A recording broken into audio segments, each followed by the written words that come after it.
ce rassemblement aujourd'hui, du coup, regroupe des volontaires en service civique du département de la Loire. Ce rassemblement vise d'une part à permettre l'échange et la rencontre entre ces différents volontaires. Du coup, c'est 130 volontaires aujourd'hui réunis au sein de ce collège Antoine Guichard à Vauche. Cet événement a pour but aussi de proposer aux jeunes un temps d'échange, de réflexion sur les enjeux des transitions, de la transition écologique, mais également sociale, économique. En tout cas, quelle transformation de notre société voulons-nous aujourd'hui? Alors c'est un projet qui a été initié par le GREN Auvergne-Rhône-Alpes, donc qui est Réseau régional d'éducation à l'environnement et au développement durable, la Ligue de l'enseignement de la Loire et puis les services départementaux jeunesse, éducation, sport donc de la Loire. On a partagé ensemble le constat d'absence de rassemblement de jeunes volontaires dans la Loire ces dernières années et puis de l'intérêt indiqué par les volontaires lors d'une enquête de l'Agence nationale du service civique sur les enjeux de transition écologique. C'est-à-dire que c'était un enjeu qu'ils ont souligné comme majeur. Et pour ce faire, nous avons mobilisé un groupe d'organisations avec principalement des associations qui accueillent des volontaires en service civique, avec donc l'AFEV, Unicité, l'UFCV, je vais essayer d'oublier personne, les centres sociaux, la Fédération des centres sociaux Loire et Haute-Loire. Ce qui est important de souligner, c'est que à partir du mois de janvier, même un peu avant, au mois de décembre, nous avons mobilisé des volontaires de chacune de ces organisations pour réfléchir avec nous aux objectifs et au contenu de cet événement afin de s'assurer qu'ils correspondent aussi aux attentes des volontaires, à leurs besoins, et que finalement que ce ne soit pas un événement hors sol, mais aussi ancré avec leur réalité. Et ça, c'était vraiment important pour nous. Ça fait 5 ans qu'on n'avait pas vécu de rassemblement, et en particulier avec les 2 années qu'on vient de vivre, il était important que le service local de l'agence puisse aider à l'organisation d'un tel événement. Et j'ajouterais juste qu'en plus de la manière dont on l'a co-construit avec la diversité des organisations, ça renforce aussi le maillage territorial du faire ensemble, d'agir pour le service civique sur le département. Alors, pourquoi on a été moteur à la Ligue de l'enseignement dans le cadre de cette organisation de cet événement? Parce que déjà, à plusieurs titres. Le premier, c'est que la Ligue de l'enseignement de la Loire est membre administrateur du GREN Auvergne-Rhône-Alpes. Et donc, à ce titre-là, on est concerné par ces sujets d'éducation populaire dans le domaine de l'éducation à l'environnement.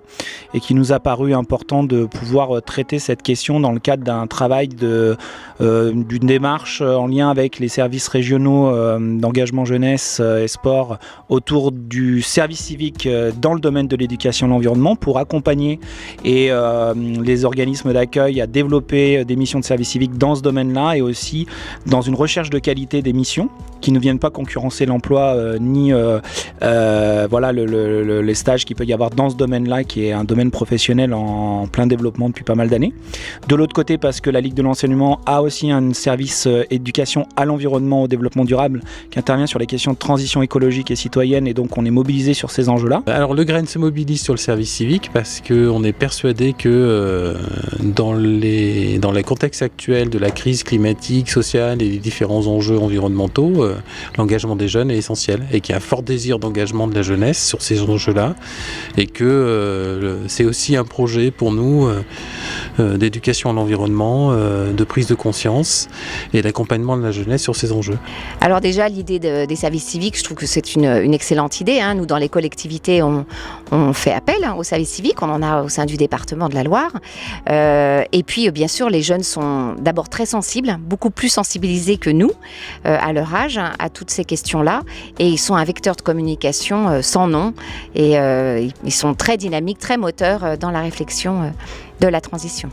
On souhaite permettre du coup à ces jeunes d'exprimer leur vécu sur ces enjeux-là, comment ils le vivent, eux, quelles émotions les traversent, leur apporter aussi au cours de cette journée des constats, un regard sur ces enjeux-là. Donc pour ce faire, on a invité Gwenyne Tanguy, qui est conférencière gesticulante, parce qu'il est important pour nous, voilà, que ces jeunes ayant des parcours différents, une grande diversité aussi de connaissances. On imagine, voilà, d'avoir un langage commun pour commencer à réfléchir ensemble sur comment s'engager, comment agir au regard de ces transitions. Un temps de conférence dynamique qui permet de dresser, j'allais dire, une vision sur notre société telle qu'elle est, et puis surtout comment on peut se mobiliser, comment on peut agir à partir de là, et inviter après cette conférence les jeunes en petits groupes puis en grands groupes à partager leurs émotions, leur vécu. De la conférence de ce matin, j'en retire que tout n'est pas aussi... La vision ne doit pas être aussi pessimiste qu'on a actuellement, en tout cas dans les médias, qu'il y a des choses qui se font, des choses à renouveler, et que c'est pas parce que quelque chose s'effondre que quelque chose ne se crée pas derrière.